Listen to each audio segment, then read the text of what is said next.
85 वर्षांवरील ज्येष्ठ नागरिक व विशिष्ट दिव्यांगत्व असलेल्या मतदारांसाठी म्हसळ्यात गृहमतदान विशेष मोहीम। उपविभागीय अधिकारी महेश पाटील यांच्या मार्गदर्शनाखाली तहसीलदार समीर घागे यांनी 32 लोकसभा सार्वत्रिक निवडणूक 2024 मध्ये भारत निवडणूक आयोगाने 85 वर्षांवरील ज्येष्ठ नागरिक, विशिष्ट दिव्यांगत्व असलेले दिव्यांग मतदार तसेच कोविड आजाराने आजारी असलेल्या मतदारांसाठी गृहमतदानाची सुविधा उपलब्ध करून दिली आहे। या गृहमतदान प्रक्रियेस दिनांक 30 एप्रिल 2024 पासून सुरुवात झाली असून 4 मे पर्यंत पथक गृह भेटी देणार आहेत। याचा लाभ श्रीवर्धन विधानसभा मतदारसंघातील 85+ आणि दिव्यांग मतदारांनी घ्यावा असे आवाहन तहसीलदार समीर घागे यांनी केले।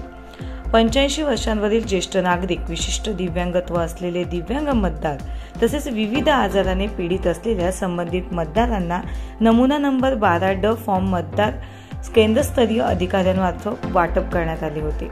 प्राप्त नमुना 12D ची छाननी करून पात्र मतदारांसाठी गृह भेटी प्रसंगी मतपत्रिका उपलब्ध करून देण्यात येत आहेत।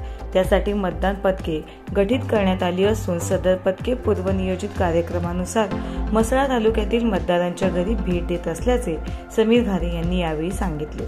मतदानाची गोपनीयता राहावी या दृष्टीने सर्वतोपरी काळजी घेण्याच्या सूचना सर्व मतदान पथकांना देण्यात आल्या आहेत। नियमित मतदान केंद्राप्रमाणे मतदान कक्ष व इतर साहित्य मतदान पथकासोबत देण्यात आले असून गृहभेटीवेळी विहित केलेल्या पद्धतीनुसार मतदान प्रक्रिया पार पाडण्यात येऊन मतपत्रिका संकलित करून दर दिवशी सहाय्यक निवडणूक निर्णय अधिकारी यांच्या कार्यालयात जमा करण्यात येणार असल्याचे सांगून या पथकासोबत पुरेसा पोलीस बंदोबस्त पुरवण्यात आला आहे।